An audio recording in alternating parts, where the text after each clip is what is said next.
ವಿಯೆಟ್ನಾಂನಲ್ಲಿ ದೋಣಿ ದುರಂತಕ್ಕೆ ಸಂಬಂಧಪಟ್ಟಂತೆ 15 ಜನ ಸಾವನ್ನಪ್ಪಿದ್ದಾರೆ. 15 ಭಾರತೀಯ ಪ್ರವಾಸಿಗರ ಮೃತದೇಹಗಳು ಇವತ್ತು ಮುಂಬೈಗೆ ಬರ್ತಿರೋದು. ಓಷನ್ ಪಿಯರ್ ಐಲ್ಯಾಂಡ್ ಕಂಪನಿಯಿಂದ ನಿರ್ವಹಿಸಲ್ಪಡುವಂತಹ ಸ್ಪೀಡ್ ಬೋಟ್ ಹಾನ್ಮೆ ರುಟ್ ನ್ಗೋಯ್ ದ್ವೀಪದಿಂದ ಸುಮಾರು 400 ಮೀಟರ್ ದೂರದಲ್ಲಿ ಮಗುಚಿ ಬಿದ್ದು ಈ ದೋಣಿ ದುರಂತ ಆಗಿತ್ತು. ವಿಯೆಟ್ನಾಂನ ಫುಕ್ವಾಕ್ ದ್ವೀಪದಲ್ಲಿ ಶನಿವಾರ ಸಂಭವಿಸಿದಂತಹ ದೋಣಿ ಅಪಘಾತ ಇದು. ಮೃತಪಟ್ಟ 15 ಭಾರತೀಯ ಪ್ರಜೆಗಳ ಮೃತದೇಹಗಳು, ಇದರಲ್ಲಿ ಇನ್ನೂ ಜಾಸ್ತಿ ಜನ ಸತ್ತಿದ್ದಾರೆ. 15 ಜನ ಭಾರತೀಯರೇ ಇದ್ದಾರೆ ಇದರಲ್ಲಿ ಅಂತ. ಸೊ ಇವತ್ತು ಅವರ ಡೆಡ್ ಬಾಡಿಗಳೆಲ್ಲವೂ ಕೂಡ ಭಾರತಕ್ಕೆ ಬರ್ತಾ ಇದೆ. ಹನೋಯ್ನಲ್ಲಿರ್ತಕ್ಕಂತಹ ಭಾರತೀಯ ರಾಯಭಾರ ಕಚೇರಿಯಿಂದ ಈ ಮಾಹಿತಿ ಹೊರಬಿದ್ದಿದೆ. ಅವಘಡದಿಂದ ಒಟ್ಟಾರೆಯಾಗಿ 21 ಜನರನ್ನು ಜೀವಂತವಾಗಿ ರಕ್ಷಣೆ ಮಾಡಲಾಗಿದೆ.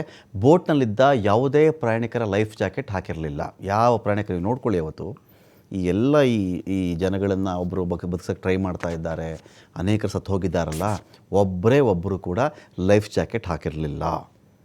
ನಾವು ಅವತ್ತು ಹೇಳಿದ್ದೀವಿ, ಇವತ್ತು ಹೇಳ್ತಾ ಇದ್ದೀವಿ, ನೀವು ಯಾವುದೇ ಪ್ರವಾಸಕ್ಕೆ ಹೋಗ್ರಿ, ಅವು ಎಂಥದ್ದೇ ಭರವಸೆಯನ್ನು ಆ ಒಂದು ದೋಣಿ ನಡೆಸುವಂಥ ನಾವಿಕನೋ ಕ್ಯಾಪ್ಟನ್ನೋ ಅಥವಾ ಅದರದ್ದು ಇನ್ನೊಬ್ಬರು ಯಾರೋ ಸಿಬ್ಬಂದಿನೋ ಏನೇ ಅವ್ರ ಕತೆ ಹೇಳಲಿ, ನೋಡಪ್ಪ ಲೈಫ್ ಜಾಕೆಟ್ ಇಟ್ಟಿದೆಯಾ, ಕೊಡು ನಮ್ಗೆ ಅದನ್ನು ಫಸ್ಟು. ಇದನ್ನು ಕೇಳದೆ ಮಾತ್ರ ನೀವೆಲ್ಲೂ ಪ್ರಯಾಣ ಮಾಡಬೇಡಿರಿ. ನಿಮ್ಮ ಜೀವಕ್ಕಿಂತ ಜೀವನಕ್ಕಿಂತ, ನಿಮ್ಮ ನಂಬಿದವರಿಗಿಂತ, ನಿಮ್ಮ ಮಕ್ಕಳಿಗಿಂತ, ನಿಮ್ಮ ತಂದೆ ತಾಯಿಗಿಂತ, ನಿಮಗಿಂತ ಹೆಚ್ಚಿನದು ದುಬಾರಿಯಾದದ್ದು ಈ ಜೀವನದಲ್ಲಿ ಏನೂ ಇಲ್ಲ. ನಿಮ್ಮ ಜೀವಕ್ಕಿಂತ ಹೆಚ್ಚಿಗಿರೋದು ಇನ್ನೇನಿದೆ ರೀ ಲೈಫಲ್ಲಿ? ಇನ್ನೇನಿದೆ ಹೇಳಿ ನೋಡೋಣ. ನಿಮ್ಮ ಲೈಫನ್ನು ಮುಳುಗಿಸುವಂಥದ್ದಕ್ಕಿಂತ ಇದು ಬೆಟರ್ ಅಲ್ವಾ? ಯಾಕೆ ಹಾಕಲ್ಲ? ಏನೋ ಕಾನ್ಫಿಡೆನ್ಸ್ ಕೊಟ್ಬಿಡ್ತಾರೆ ಅವರು, ಏನೇನೋ ಹೇಳ್ಬಿಡ್ತಾರೆ ಅವರು. ಲೈಫ್ ಜಾಕೆಟೇ ಇಟ್ಟಿರಲ್ಲ. ಅವನಿಗೇನು, ದೋಣಿಗೆ ಇಷ್ಟು, ಒಂದು ತಲೆಗೆ ಇಷ್ಟು, 2,000 ರೂಪಾಯೋ 3,000 ರೂಪಾಯೋ 4,000ನೋ ಫಿಕ್ಸ್ ಮಾಡ್ತಾರೆ. ನಿಮ್ಮನ್ನ ಅಲ್ಲಿ ಕರ್ಕೊಂಡು ಹೋಗ್ತೀವಿ, ಆ ದ್ವೀಪ ಸುತ್ತಿಸ್ಬಿಡ್ತೀವಿ, ಈ ದ್ವೀಪದ ಹತ್ರ ನಿಲ್ಲಿಸ್ಬಿಡ್ತೀವಿ, ನಿಮ್ಮ ಹೊಸಲೆ ತೋರಿಸ್ಬಿಡ್ತೀವಿ, ಮೀನು ಮರಿ ತೋರಿಸ್ಬಿಡ್ತೀವಿ, ಅಲ್ಲಿ ದೊಡ್ಡ ಆಮೆ ನಿಂತಿದೆ ಅಲ್ಲಿ. ಸರಿ, ಓಕೆ. ದೋಣಿಲಿ ಹೋಗಬೇಕಾದ್ರೆ ನೀರದು, ದೋಣಿ ನಂಬ್ಕೊಂಡು ನೀವು ಕೂತಿದ್ದೀರಿ. ದೋಣಿ ಎಷ್ಟು ರೌಂಡ್ಸ್ ಹೊಡೆದಿದೆಯೋ ಅದು, ಆ ದೋಣಿ ಎಲ್ಲಿ ಬಿರುಕು ಬಿಟ್ಟಿದೆಯೋ, ಎಲ್ಲಿ ಅದಕ್ಕೆ ತೂತಾಗಿದೆಯೋ, ಎಲ್ಲಿ ಮುರಿದೇ ಹೋಗುತ್ತೋ, ಎಲ್ಲಿ ಎಂಜಿನ್ ಕೆಟ್ಟೋಗ್ಬಿಡುತ್ತೋ, ಎಲ್ಲಿ ಅಲೆಗಳ ಹೊಡೆತಕ್ಕೋ ಅಥವಾ ಅವ್ನು ಹೋಗೋ ಸ್ಪೀಡ್ಗೋ ಮಗುಚಿ ಬಿದ್ದು ಬಿಡುತ್ತೋ ಪ್ರೆಡಿಕ್ಟ್ ಮಾಡೋಕ್ಕಾಗುತ್ತಾ ನಮ್ಮ ಕೈನಲ್ಲಿ? ಇಲ್ಲ, ಗೊತ್ತಿಲ್ಲ ನಮಗೆ. ದೋಣಿ ಎತ್ತು ಕೂತ್ಕೊಂಡ್ಬಿಡೋದು, ಏನು ಆ ಫೋಟೋ ತಗೋ, ಸೆಲ್ಫಿ ತಗೋ, ವಿಡಿಯೋ ಮಾಡಿಬಿಡು, ನಾವು ಅಲ್ಲಿದ್ದೀವಿ ಇಲ್ಲಿದ್ದೀವಿ, ಫೇಸ್ಬುಕ್ಕಲ್ಲಿ ಇನ್ಸ್ಟಾಗ್ರಾಮಲ್ಲಿ ಹಾಕ್ಕೊಳ್ಳಿ, ಪೋಸ್ಟ್ಗಳು ಹಾಕು, ಸ್ಟೇಟಸ್ ಹಾಕು, ಆಯಿತು.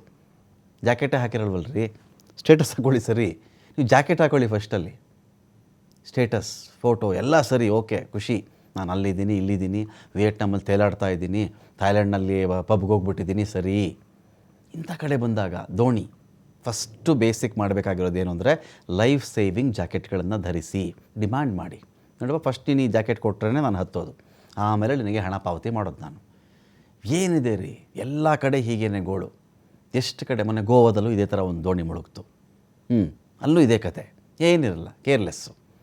ತುಂಬ ಸಂಸಾರಗಳು, ತುಂಬ ಕುಟುಂಬಗಳು ಆ ನೀರಿಂದ ಏಳದೇ ಇಲ್ವಲ್ಲ, ಹತ್ತಿದಷ್ಟೇ ಲಾಸ್ಟು. ಮೆಟ್ಲು ಹತ್ತುತ್ತಾರಷ್ಟೇ, ದೋಣಿ ಮೆಟ್ಲುಗಳು ಹತ್ತುತ್ತಾರೆ, ಇಳಿಯಲ್ಲ, ಯಾವತ್ತೂ ಇಳಿಯಲ್ಲ, ಆಮೇಲೆಲ್ಲ ಹೆಣವಾಗಿ ಇಳಿಯೋದು ಇವರು. ಸೊ ಇದರಲ್ಲಿ ನೋಡಿ ಅಷ್ಟೇ, ಯಾವ ಪ್ರಯಾಣಿಕ ಕೂಡ ಲೈಫ್ ಜಾಕೆಟ್ ಹಾಕಿರಲಿಲ್ಲ. ಸಾವಿನ ಸಂಖ್ಯೆ ಹೆಚ್ಚಾಗೋದಕ್ಕೆ ಇದೇ ಕಾರಣ ಅಂತ ಪ್ರತ್ಯಕ್ಷದರ್ಶಿಗಳು, ಅಧಿಕಾರಿಗಳು ಹೇಳ್ತಾ ಇದ್ದಾರೆ.